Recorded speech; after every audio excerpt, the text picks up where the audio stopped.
जय हिंद दोस्तों। मुझे पता नहीं आप किसको सुन रहे हैं, कवि कुमार विश्वास को, एक राजनीतिक पार्टी में काम करने वाले कार्यकर्ता को, सोशल एक्टिविस्ट को, पर थोड़ी देर के लिए मुझे मत देखिए, मैं जो कहना चाह रहा हूं वो सुनिए। पिछले 2 दिन से सोशल मीडिया पर एक वीडियो देखा जिसमें कश्मीर में लोकतंत्र का सबसे बड़ा महापर्व चुनाव निर्विघ्न कराने के लिए गए हुए भारत के कुछ बेटे, हिंदुस्तान के कुछ वीर सिपाही, अर्धसैनिक बल सड़क पर जा रहे हैं और वहां कुछ शोहदे, कुछ लफंगे उनको थप्पड़ मार रहे हैं, गालियां दे रहे हैं, उनका हेलमेट छीन रहे हैं। वो सशस्त्र हैं, उनके हाथों में राइफल है, लेकिन उनके पैरों में इस तथाकथित कानून और कुछ मानवाधिकारों की बेड़ियां हैं। मुझे 2 दिन से बड़ी बेचैनी है इस बात की कि इस पर क्या किया जाए। मैंने बहुत सारी प्रतिक्रियाएं देखी। लोग कह रहे हैं देखिए हमारे सैनिकों में कितना धैर्य है। कुछ लोग कह रहे हैं कि नहीं ये तो मानवाधिकार की बात करने वाले लोगों को जो कहते थे उनको अकल आनी चाहिए, देखिए वहां के लोग कैसी बातें कर रहे हैं। क्या हम इस देश में कुछ देर के लिए, कुछ वक्त के लिए अपनी अपनी पार्टी, अपने अपने नेताओं की चापलूसी और उनके घेरे से बाहर आके सोच सकते हैं?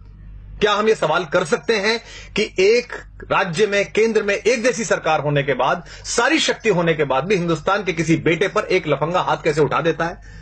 और क्या हम ये सोच सकते हैं कि इस देश के लोकतंत्र का महापर्व मनाने के बाद अगर 6% वोट कश्मीर में कास्ट हो रही हैं तो इसके केवल 2 कारण हो सकते हैं, या तो भय है या भरोसा नहीं है। या तो लोगों को भय है कि अगर वो वोट डालने निकलेंगे तो अलगाववादी ताकतें उन पर हमला करेंगी, या उन्हें हमारी लोकतांत्रिक व्यवस्था में भरोसा नहीं है। और दोनों में ही हमको चिंता करनी पड़ेगी कि हम कश्मीर के साथियों को भरोसे में कैसे लें कि वो लोकतंत्र के माध्यम से मुख्यधारा में आए, या अलगाववादियों को इतना भय कैसे हो कि अगर तुमने किसी पर हाथ उठाया, उंगली उठाई तो तुम्हारी खैर नहीं होगी।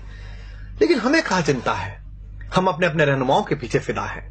मोदी मोदी, अरविंद अरविंद, राहुल, हमारे पास चेहरे आते रहते हैं। Indira is India, India is Indira, Modi राज आ गया, योगी राज आ गया, AK राज आ गया, राहुल गांधी जीत गए।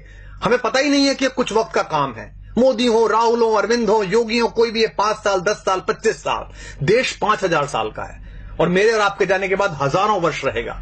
लेकिन सोच के देखिए कि आप कंधार से लेकर ब्रह्म प्रदेश तक थे, लेकिन हमारी इन्हीं चुप्पियों ने और हमारी अपनी अपनी रियासतों, अपने अपने राजाओं के प्रति इन्हीं निष्ठाओं ने इस देश के टुकड़े करा दिए और हम चुप बैठे रहे। और आज हम अपने पूर्वजों को कोसते रहते हैं कि उनके रहते कैसा कैसे बट गया, हमारे रहते हो रहा है।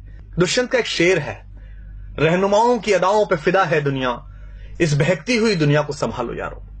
प्रधानमंत्री मेरे भी हैं, गृहमंत्री मेरे भी हैं। सदन में बोलने से काम नहीं चलेगा, बाहर एक्शन करके दिखाना पड़ेगा। हमारा एक बेटा वहां जासूसी के आरोप में पकड़ लिया है, बाहर से उठा के ले आए, बंद कर लिया है। हम सदन में चिल्ला रहे हैं, हम सड़कों पे चिल्ला रहे हैं, हम फेसबुक पे आउटरीच दिखा रहे हैं पाकिस्तान के खिलाफ। हम अमेरिका की तरफ मुंह करके कह रहे हैं कि आप पाकिस्तान को आतंकवादी देश घोषित कर दीजिए। क्यों? आपने कर दिया, आप कर दीजिए। सबसे पहले बैठिए पार्लियामेंट में और कहिए कि पाकिस्तान आतंकवादी देश है, हम इससे बातचीत नहीं करेंगे। लेकिन आपने तो उसे मोस्ट फेवर्ड नेशन का बिजनेस स्टेटस दे रखा है। कलेजे पे हाथ रख के बताइए, आप में से कितने लोग हैं जो पाकिस्तान से प्याज नहीं आई तो भूखे मर जाएंगे? आप में से कितने लोग हैं कि अगर पाकिस्तान से कपास नहीं आया तो वो ठंड में मर जाएंगे? और मरते हैं तो मर जाएं हम महाराणा प्रताप की कहानियां पढ़कर बड़े हुए हैं, जहां लोगों ने घास की रोटी खाकर अपने स्वाभिमान, अपनी स्वतंत्रता, अपनी निजता की रक्षा की है। क्या हो जाएगा इन प्रतिबंधों से? अगर नहीं आएगी प्याज, नहीं आएगी वहां से कपास, तो क्या हो जाएगा? भारत के अभूतपूर्व राष्ट्रपति APJ अब्दुल कलाम साहब ने तय किया कि भारत की अस्मिता का प्रतीक एक बार परमाणु विस्फोट करके देखा जाए। पोखरण में परमाणु विस्फोट हुआ, पूरी दुनिया ने हम पर प्रतिबंध लगाए, इसी अमेरिका ने हम पर प्रतिबंध लगाए। राष्ट्रवाद के प्रबल समर्थक और राष्ट्र नायक पंडित अटल बिहारी वाजपेयी देश के प्रधानमंत्री थे। उन्होंने सदन के अंदर कहा, हम भूखे रह लेंगे लेकिन हम अपने आत्मसम्मान से समझौता नहीं करेंगे। क्या हो गया हमारा? लगा लिए अमेरिका ने प्रतिबंध। उसके बाद हाथ जोड़कर इसी भारत के बाजार के दरवाजे पर आना पड़ा ना अपना माल बेचने के लिए। 125 करोड़ हैं हम, पूरी दुनिया का फैसला कर सकते हैं। इनके बाजार बंद हो सकते हैं हमारे कारण, इनकी दुकानें बंद हो सकती हैं हमारे कारण। इसलिए तय करिए, इन प्रतिबंधों से डरना नहीं है, इनकी गीदड़ भभकियों से नहीं डरना है। ये 200 साल, 400 साल पहले आजादी लिए हुए देश, ढूंढे गए देश, अपने थोड़े से भौतिक बल के बल पर इस देश की आध्यात्मिक चेतना और इस देश की शक्ति को आंख दिखाते हैं। हम उस विवेकानंद के वंशज हैं जिन्होंने उस पराधीनता के समय पर भी शिकागो में जाकर दुनिया के धर्मों को यह बताया था कि हम लेडीज एंड जेंटलमैन वाले नहीं, भाइयों और बहनों वाले देश हैं। अयम निजः परो वेति गणना लघुचेत साम उदार चरिता नाम तु वसुधैव कुटुंबकम। इसलिए हम वसुधा को कुटुंब समझते हैं। लेकिन यह भी ध्यान रखिएगा, युद्ध की संभावना में जी रहे सब देश सुन लें, युद्ध भी है, बुद्ध भी है, जिसे चाहे उसे चुन लें। एक देश अगर आपकी तरफ इतने खतरनाक इरादे रखता है तो आपका व्यवहार समझ में नहीं आता, आप स्वधर्म में ही नहीं, आप तय ही नहीं कर पा रहे कि क्या करेंगे। इस देश को, लोगों को एक बार तय करना पड़ेगा कि हमारा स्टैंड क्या है। तो आप सबसे अनुरोध है कि ये जब कहा गया कि रहनुमाओं की अदाओं पर फिदा है दुनिया, इस बहकती हुई दुनिया को संभालो यारो, तो दुष्यंत ने इसी गजल में यह शेर भी कहा था कि कौन कहता है कि आकाश में सुराख नहीं हो सकता, एक पत्थर तो तबीयत से उछालो यारो। अगर आप राष्ट्रवाद का नाम लेकर लोगों का विश्वास मत हासिल करेंगे और उसके बाद राष्ट्रवाद के प्रबल प्रवर्तक बेटे वहां थप्पड़ से पीटे जाएंगे तो लोग आपसे सवाल करेंगे। अगर आप भ्रष्टाचार मुक्ति का पर्व लेकर दिल्ली में सरकार बनाएंगे और उसके बाद आप ही के लोग भ्रष्टाचार के घेरे में होंगे और आप मौन हो जाएंगे और उन्हें बचाने की कोशिश करेंगे तो लोग आपसे सवाल पूछेंगे। क्योंकि सरकारें आनी जानी है, 5 साल 10 साल इन हवेलियों में, इन महलों में, इन 7 रेसकोर्स में, मुख्यमंत्री निवासों में आपकी अस्थियां नहीं गाड़ी जानी। ये देश याद रखता है फकीरों को, ये देश याद रखता है गांधी को, ये देश याद रखता है जयप्रकाश नारायण को।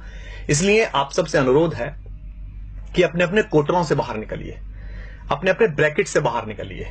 संकट बहुत बड़ा है, इसे हम सामान्य समझ रहे हैं। आपके रहते, आपकी सरकार के रहते, हम सबके रहते कश्मीर में कोई भी हिंदुस्तान का झंडा चला देता है। हम किससे उम्मीद करें? कवियों से उम्मीद करें? हम पिछले 10 साल से कविता सुन रहे थे, आत्महत्या की चिता पर देखकर किसान को नींद कैसे आ जाती है देश के प्रधान को। पिछले 3 सालों में 30,000 अन्नदाता, 30,000 भूमि मां के बेटे किसान आत्महत्या कर चुके हैं। पिछली बार भी की थी, मनमोहन सिंह जी की सरकार थी तब भी की थी। इन आंकड़ों के खेल में क्या उलझना? हम जंतर मंतर पर बैठे थे, हमारे सामने भी एक किसान फांसी पर झूल गया था, हमें भी नींद आनी बंद हो गई थी।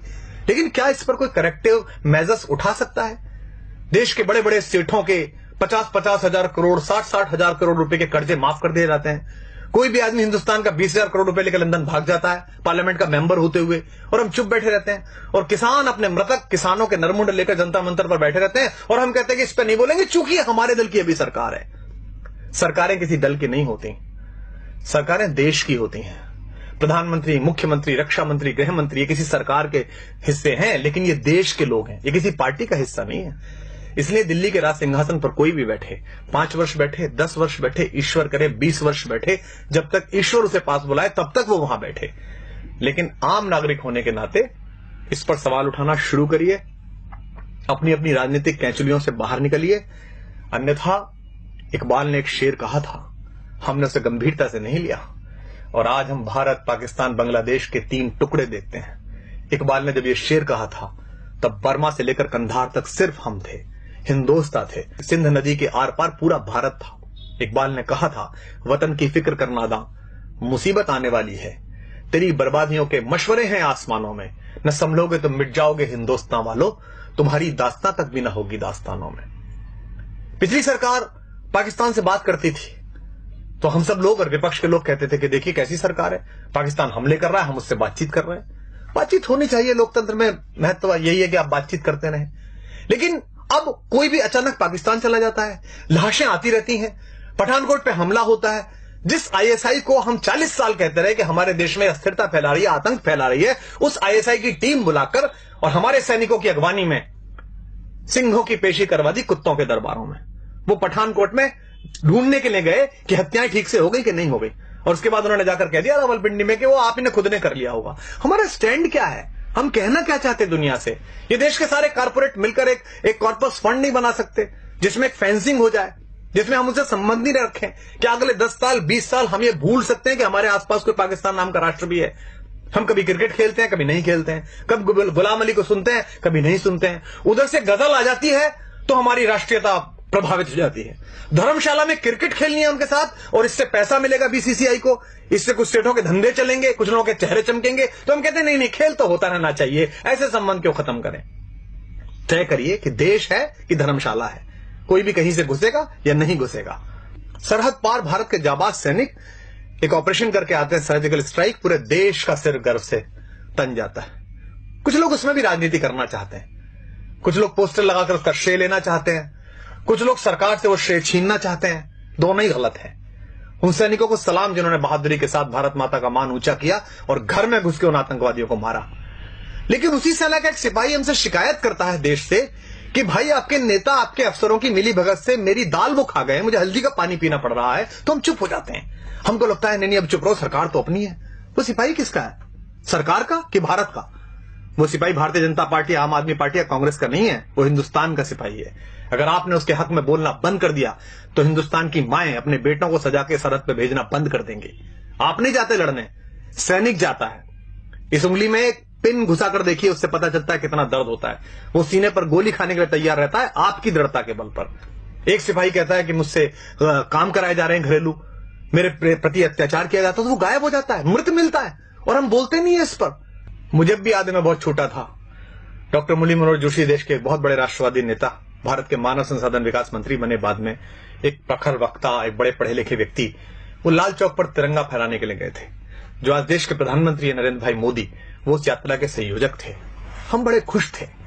हमारे यहाँ कविता लिखी बलबीर सिंह करुण ने, कुछ देशभक्ति के मंत्र वहां हमने जाकर बांचे तो हैं, हम देशद्रोह के विषधर के फन पर चढ़कर नाचे तो हैं, आतंकवाद के अंधड़ को आगे बढ़ ललकारा तो है, धीमा ही सही तमाचा पर उसके मुंह पर मारा तो है, लो हमने जिद पूरी कर दी उस लाल चौक तक जाने की, अगली बारी रावलपिंडी पर यह झंडा फहराने की। हमने कविताएं पढ़ी, तालियां बजाई, मुझे अब भी रोमांच हो रहा है। बहुत अच्छा लगता है जब प्रधानमंत्री दिवाली की छुट्टियों पर सियाचिन जाते हैं, उन सैनिकों को बताने के लिए जाते हैं कि आप मेरे घर के मेंबर हैं। क्या हम में से ऐसा कोई नहीं कर सकता? क्या देश के प्रधानमंत्री, रक्षा मंत्री, देश के गृह मंत्री, मैं साथ चलने के लिए तैयार हूं, आप सब साथ चलने के लिए तैयार हैं। वो पूरे कश्मीर को अपने साथ लें और कश्मीर के लोगों से कहा आइए इस बार का 15 अगस्त लाल किले पर ध्वजारोहण के बाद 2 बजे ध्वजारोहण लाल चौक पर होगा। इतना बड़ा झंडा लगाएंगे हम कि उसकी छाया और उसकी फैर पाकिस्तान तक दिखाई देगी। लेकिन हम बोलते नहीं हैं। लेकिन मैं बोलूंगा और आपको भी बोलना पड़ेगा, क्योंकि स्वर लय ताल छीन लो चाहे, प्राणों से भैरव गाएंगे। हम भी अगर नहीं बोले तो खुद को क्या मुंह दिखलाएंगे? अपनी संततियों के लिए, अपने समय के लिए और अपने देश के लिए खुद को तैयार करिए।